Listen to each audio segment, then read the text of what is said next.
Hallo, ons is terug en ons kyk nou na die vriendelike brief. So this is for senior phase grade, senior phase grade 7 to 9 for English first additional language, but it can pretty much help anyone who's supposed to write friendly letters for school. All right, so I said here that the friendly letter is always a better option to choose over formal letters or articles. So if they give you an option, pick the friendly letter because it's not formal. So there's less chances to lose marks on not using nice formal vocabulary. So let's look at a couple of things to remember. Firstly, I said here, study the format. That is important. So it's not super hard. We need to write the address here on this side.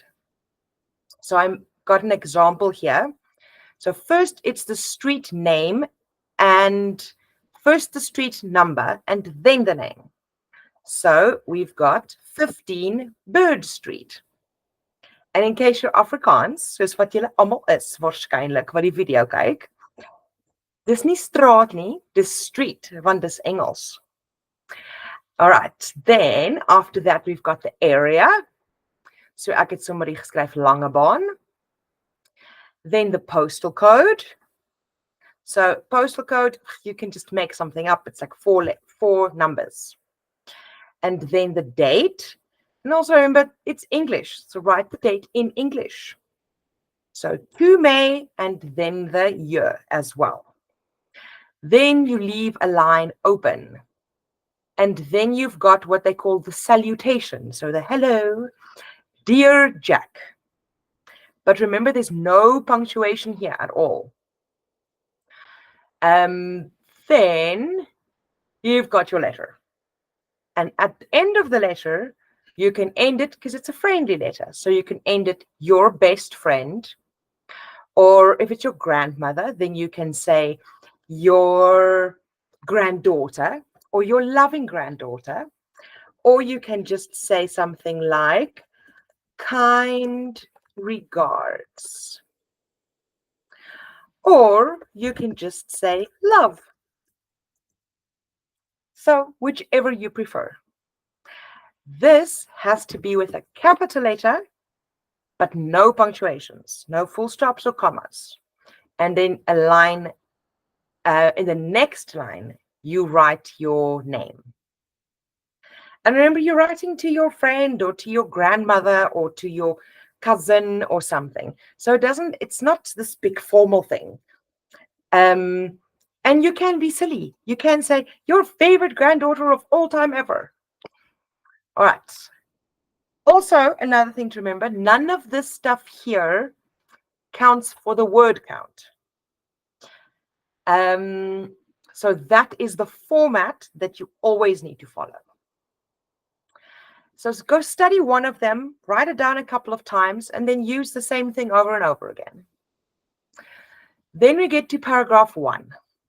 Okay, so the first paragraph is just a couple of sentences. So it's literally just a sentence or two. But never say, hello, how are you? Because you're not talking to somebody, you're writing about a specific topic.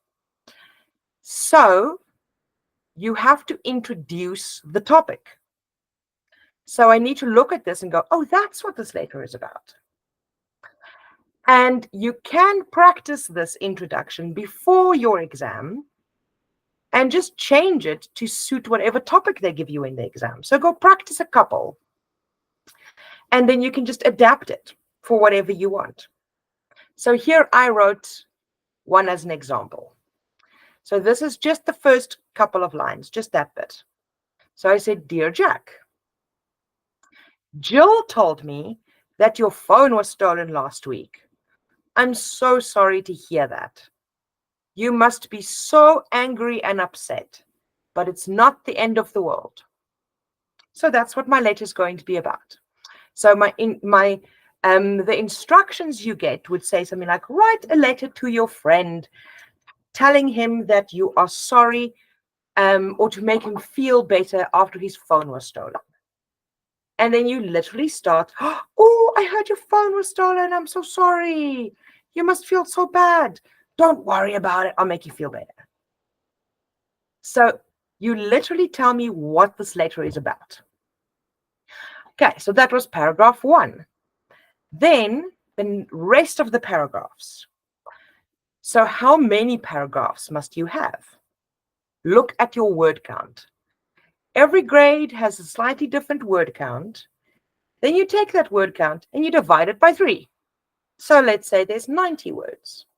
Then you divide it up into 3, so then it's 30. So the first paragraph and this last one takes up the 1/3. So that's 30 words altogether. And then you take the rest of the words that's left over and you divide it into 2 or 3. And then that's the only amount of words you need for a paragraph. So if you have to write, let's say 120 words, divided by 3 is 40 words. Then the first paragraph and the last one together takes up that bit. And then there's 3 paragraphs of 40 words each left over, which is like about 4 sentences. So relax. It's not that bad. All right. So I said the first paragraph and the last paragraph is almost like an introduction and a conclusion. And that takes up about 1/3 of the words. And then the rest of it is about 2 to 3 paragraphs. But now remember that everything in each paragraph has to fit together. So let's say we're writing about Jack's phone that got stolen. So in the first paragraph, we can say what happened. So you can maybe tell, say, but also look at the topic, because it's sometimes a bit more involved, like this one stole that one's phone, or you have to tell someone about something specific that happened. So then you can say, okay, so I ended up there. Jill told me your phone was stolen last week. I'm so sorry to hear that. You must be so angry and upset, but it's not the end of the world. So then you can say, I heard your phone was stolen at school. I mean, how do you feel about it? Remember, write your feelings. That must have been terrible.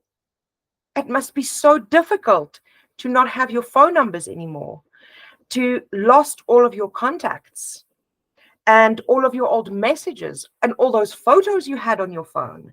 That must probably be the worst part, because your birthday party was just a week ago and now all of your photos are gone. So you sympathize and you understand.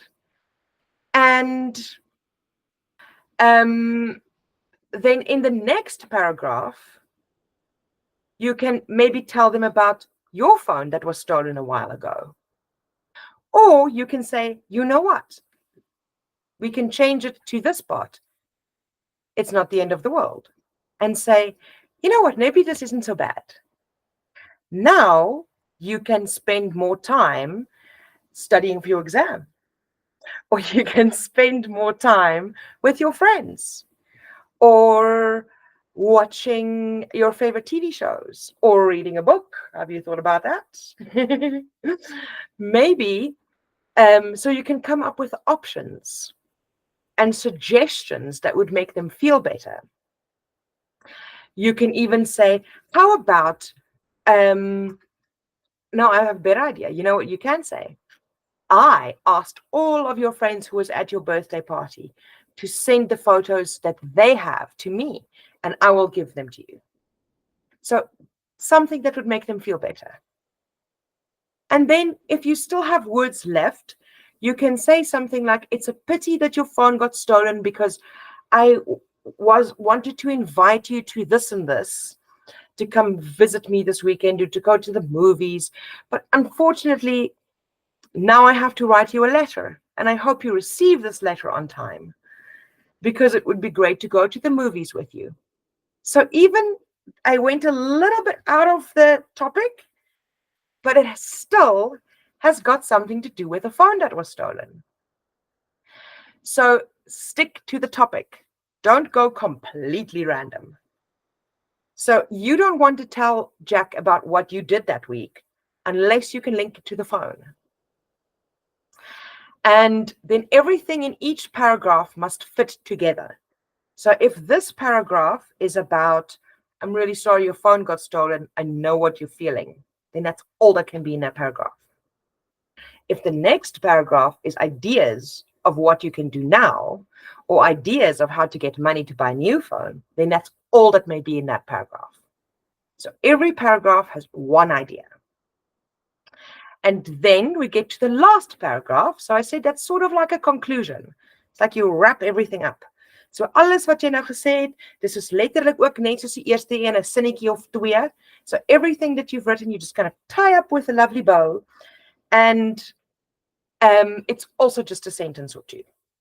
So it's a conclusion. So you don't give new information. You basically sum it up. So here I wrote, keep looking at the bright side and don't give up hope. Things will soon improve, and you can always write to me when you are feeling down. So that is a very generic ending. So generic beteken dit kan by enige iets pas. Enige iemand wat sleg voel, kan jy dit vir hulle sê. So as dit spesifiek is oor die foon, kan jy iets sê soos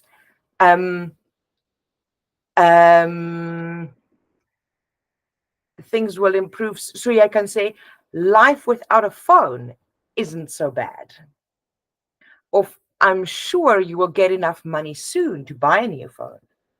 So iets in daai lyn wat die alles wat jy geskryf het so half saamvat, maar ook net 1 2 3 sinnetjies en dan is dit klaar. En dan onthou jou laaste paragraaf lyk soos wat aan die einde van jou laaste paragraaf sluit jy af, your best friend or kind regards or lots of love or something like that, and then your name. And that is a friendly letter. So same as with all the others, go practice a couple so that you've got an idea of how to do it and you've got some ideas of what to write about and how do I say this. And maybe even practice some spelling words of some very specific things that you can use anywhere at any time. So that's it for the friendly letter. And then we'll look at more writing things in next videos. Bye.